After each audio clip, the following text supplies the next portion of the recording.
একবার কও বিসমিল্লাহ, বিসমিল্লাহ, আরেকবার কও সুবহানাল্লাহ। সুবহানাল্লাহ। রাগ করলা? না। এই নামগুলো নিলে ভালো না ক্ষতি? সামাজিক যোগাযোগ মাধ্যমে ভাইরাল হওয়া কি রাগ করলা সংলাপটি এখন ফেসবুক জুড়ে ট্রেন্ডে পরিণত হয়েছে। মিম, ক্যাপশন ও কমেন্টে দেদারসে ব্যবহার হচ্ছে এই ডায়লগ। এবার এই ট্রেন্ডে যোগ দিয়েছেন ঢাকাই সিনেমার সুপারস্টার শাকিব খানও। কথা যদি সত্য হয় সত্যই বলবা, মিথ্যার আশ্রয় নিবা, আল্লাহর কাছে ঠেকা থাক। সম্প্রতি শাকিব খানের প্রযোজনা প্রতিষ্ঠান এসকে ফিল্মসের ফেসবুক পেজে একটি পোস্ট লেখা হয়, রকস্টারের নেক্সট কন্টেন্টের অপেক্ষায় আছে সবাই, কথাটা ঠিক না বেঠিক। পোস্টটি ঘিরে ভক্তদের মধ্যে ব্যাপক আলোচনা শুরু হয়েছে।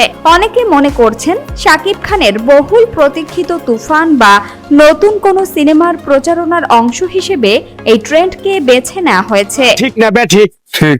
রাগ করলা? না, না। এখন গত 17 মে ভাইরাল হওয়া একটি ভিডিও থেকে মূলত সংলাপটির জন্ম।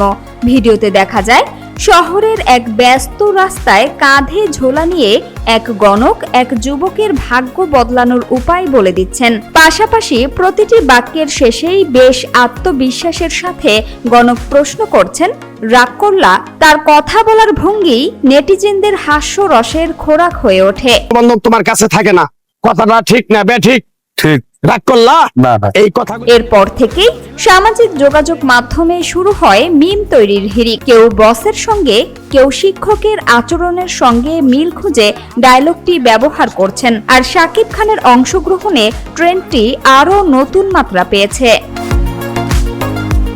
সামিয়া সুলতানা, ঢাকা ওয়াচ।